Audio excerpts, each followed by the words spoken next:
दोस्तों शाम के 5:30 बजे थे। सड़क पर हल्की बारिश की बूंदें गिर रही थी। पुरानी हवेलियों के बीच एक पतली गली में बसा था रूप सज ब्यूटी पार्लर, जहां रेशमा काम किया करती थी। रेशमा ने आज अपनी आंखों में काजल नहीं लगाया था।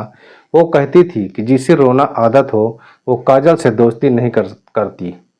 तभी अचानक फोन की घंटी बजने लगती है। रेशमा ने फोन उठाया और कहा कि आज आते वक्त मेरे लिए वही चीज लेते आना जो उस दिन लाए थे, जिससे रात को फिर से वही वाला जादू किया जाए। दोस्तों दूसरी तरफ उसका शौहर यूसुफ मुस्कुरा कर बातें कर रहा था और वो समझ गया कि उसकी बीवी क्या चाहती है। आज तो तुम्हारी ख्वाहिश पूरी होगी। फोन करते ही यूसुफ अपनी पुरानी सी स्कूटी उठाकर चल देता है मेडिकल स्टोर की ओर। मेडिकल स्टोर पहुंचता है लेकिन अंदर कुछ और लोग खड़े थे, इसलिए वो बाहर ही खड़ा खड़ा इंतजार करने लगता है। जैसे ही भीड़ छटती है वो अंदर जाता है। मेडिकल स्टोर वाला पहचानता है कि तुम यूसुफ हो ना। हाँ भाई साहब, क्या चाहिए आज? यूसुफ थोड़ा शर्माता है और घबराता भी है। वही चाहिए जो ताकत देती है। स्टोर वाला मुस्कुराता है। ओह, मतलब वही ताकत वाली गोली? यूसुफ हाँ में सिर हिला देता है। दोस्तों वीडियो में आगे बढ़ने से पहले आपसे एक ही गुजारिश है कि चैनल को सब्सक्राइब करें और वीडियो को लाइक ज़रूर करें। दोस्तों अपना प्यारा सा कमेंट जरूर करें ताकि हमारा और भी हौसला बढ़े। तो दोस्तों चलिए कहानी को आगे बढ़ाते हैं। दोस्तों यूसुफ उस मेडिकल स्टोर में शर्माते हुए जाकर बोला कि भाई साहब, पिछली बार तो 4 ही टेबलेट दी थी, इस बार थोड़ा ज़्यादा बढ़ा कर दे दीजिएगा। बार बार आना मुझे अच्छा नहीं लगता और सामने वाले ग्राहक हो तो और भी मुश्किल हो जाती है। स्टोर वाला हंसते हुए इस बार पूरा पैकेट ही थमा देता है यूसुफ को। यूसुफ उसे पैसे देता है और खुशी खुशी घर लौट जाता है। रात को बीवी के हाथ की बनी बिरयानी खाता है, गोलियां खाकर बिस्तर पर लेट जाता है और बीवी के पास मुस्कुराता हुआ कहता है, आज तो तुम कहोगी यूसुफ कमाल कर दिया। दोस्तों उसकी बीवी रेशमा भी मुस्कुरा देती है, एक अजीब सी मुस्कान के साथ। अगली सुबह रेशमा की चीख पूरे मोहल्ले को जमा कर देती है। उठो ना यूसुफ, क्या हो गया है तुम्हें? हो अल्लाह, मेरे शौहर को क्या हो गया है? मोहल्ले वाले दौड़ते हैं और मोहल्ले वाले दौड़ते हुए आते हैं कि कोई कहता है कि डॉक्टर को बुलाओ और कोई बुलाने भागता है, लेकिन सब बेकार। यूसुफ मर चुका था। शुरुआती बात तो यही फैली, शायद ज़्यादा गोलियां खा ली थी, दिल ने जवाब दे दिया था। लेकिन रेशमा की ओवर एक्टिंग और मोहल्ले वालों की कानाफूसी से यूसुफ का छोटा भाई साजिद थोड़ा परेशान हो गया था। भाभी, भाईजान की जेब में क्या था? कुछ नहीं, बस मोबाइल था और कुछ नहीं था। लेकिन जब पुलिस आई, पंचनामा किया गया तो यूसुफ के तकिए के नीचे से मिला एक छोटा सा पॉलीथीन, जिसमें आधी खाई हुई नीली गोली और एक चिट्ठी भी लिखी हुई थी। चिट्ठी पर लिखा था, जिसके लिए जहर मीठा बना वही मौत की वजह बनी। दोस्तों अब केस ने मोड़ ले लिया था। पोस्टमार्टम रिपोर्ट आई। मौत का कारण सिर्फ गोलियों का असर नहीं था, बल्कि जहर भी मिला हुआ था उसमें। गोलियों में मिलाया गया था जहर। पुलिस को शक हुआ ये कोई साजिश है। अब मोबाइल की कॉल डिटेल निकाली गई। रेशमा का मोबाइल टेस्ट किया गया और नंबर रॉकी नाम के लड़के का, जो हाल ही में दिल्ली से आया हुआ था। राखी की उम्र लगभग 24 साल और रेशमा की 40 पार हुई थी। दोस्तों फोन कॉल्स, इंस्टा चैट्स और होटल की सीसीटीवी फुटेज से शक हो गया। शक यकीन में बदल गया था। जब राखी पकड़ा गया, उसने जो बताया वो दिल को दहला देने वाला था। तो कहता है कि मैंने कुछ नहीं किया, मैं तो सिर्फ प्यार करता हूँ रेशमा से, बस सब उसी का प्लान था। उसने कहा यूसुफ को हटाना ताकि हम एक साथ रह सकें। अब पुलिस ने रेशमा को हिरासत में ले लिया। पुलिस पूछताछ के बाद उसने बताया कि मैंने कुछ नहीं किया साहब, मैंने तो बस अपने प्यार के लिए रास्ता साफ किया था। अब मामला मर्डर का बन चुका था और पुलिस को शक है कि इसमें और भी कोई शामिल है। शायद कोई ऐसा जो इस रिश्ते के खिलाफ था, या फिर कोई ऐसा जिसने रेशमा को इस्तेमाल किया हुआ था। दोस्तों थाना कमरा नंबर 3, जहां पूछताछ चल रही थी। रेशमा, सच बता दे, तेरी और रॉकी की मुलाकात कैसी हुई? फेसबुक पर। फिर धीरे धीरे बात बढ़ी फिर उसने प्यार का इजहार किया और मैं भी टूट चुकी थी, यूसुफ से तंग आ गई थी। तो तूने यूसुफ को रास्ते से हटाने का प्लान बनाया था। लेकिन उसने कहा, नहीं साहब, प्लान रॉकी ने बनाया था। उसने कहा था कि ताकत की गोलियां अधिक से अधिक दे दो तो जहर के समान हो जाएगा। इधर रॉकी का बयान कुछ और भी था। नहीं सर, मैं सिर्फ रेशमा से प्यार करता था। वो खुद चाहती थी कि यूसुफ मर जाए। उस दिन उसने मुझे होटल बुलाया और वहीं बोला, कल का इंतजाम हो गया है, अब तू बस तैयार रहना। अब पुलिस को लगने लगा कि इन दोनों में से कोई झूठ बोल रहा है। दोस्तों, सीसीटीवी फुटेज में होटल में दोनों की मुलाकात के दौरान तीसरा शख्स भी नजर आया था। एक लड़का जो हर बार मुंह ढक कर आता था। चेहरा साफ नहीं था, लेकिन चाल ढाल यूसुफ के छोटे भाई साजिद से मिलती हुई थी। दोस्तों, इंस्पेक्टर सुभाष ने तुरंत साजिद को थाने बुलाया। साजिद, तू भाई की मौत से इतना परेशान क्यों नहीं दिखा? साजिद कहता है, सर मैं अंदर से टूट गया हूँ, पर क्या करूँ, रो रो कर क्या होगा। तेरे और भाभी के बीच कुछ चल रहा था क्या? पुलिस वाले ने पूछा। नहीं सर, होटल में तू क्या कर रहा था? साजिद चौंक गया। होटल? कौन सा होटल साहब? पुलिस ने जब फोटो दिखाया तो साजिद का चेहरा एकदम सफ़ेद पड़ गया था। और साजिद बोलता है कि सर मैं सिर्फ रागी को सबक सिखाना चाहता था।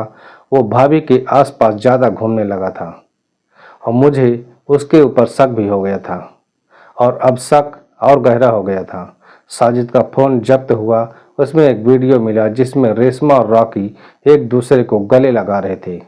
दोस्तों, ये वीडियो खुद साजिद ने बनाया था। दोस्तों, सवाल अब ये था कि अगर साजिद को पहले से सब पता था तो उसने यूसुफ को बताया क्यों नहीं, या फिर उसने भी कत्ल में मदद क्यों की? इसी बीच फॉरेंसिक टीम ने सबको चौंका दिया। गोलियों में जो जहर मिला हुआ था वो मेडिकल में मिलने वाला आम जहर नहीं था, बल्कि लैब वाला हाई कंटेक्टेड केमिकल था जो सिर्फ किसी लैब से ही मिल सकता था। और जब पुलिस ने साजिद के पिछले जॉब का रिकॉर्ड खंगाला, 1 साल पहले तक का लैब असिस्टेंट रख चुका था। अब इंस्पेक्टर सुभाष ने साजिद को सामने बैठाकर पूछा कि साजिद, तू सच बता दे, भाई को मारने की प्लानिंग में तू भी था या नहीं? साजिद की आंखों से आंसू गिरने लगे। नहीं सर, मैं उसे मारना नहीं चाहता था। तो मैं सिर्फ रेशमा को बेनकाब करना चाहता था। मैं तो चाहता था कि भाई अपनी आंखों से देखे कि उनकी बीवी कैसी है, क्या करती है और किसके साथ रात गुजारती है। लेकिन उसी रात मैंने गलती से रेशमा के कहने पर गोलियों में थोड़ा सा केमिकल मिला दिया था, ताकि यूसुफ को सिर्फ कमजोरी लगे, मारने का इरादा नहीं था।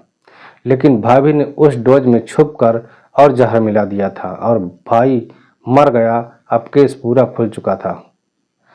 दोस्तों, रेशमा चाहती थी कि यूसुफ मरे ताकि वो राखी के साथ भाग सके, और राखी सिर्फ प्यार में अंधा था। उसे कत्ल का प्लान भी पता नहीं था, पर वो डर गया था कि साजिद भाभी की असलियत दिखाना चाहता था, लेकिन खुद भी गलती कर बैठा था।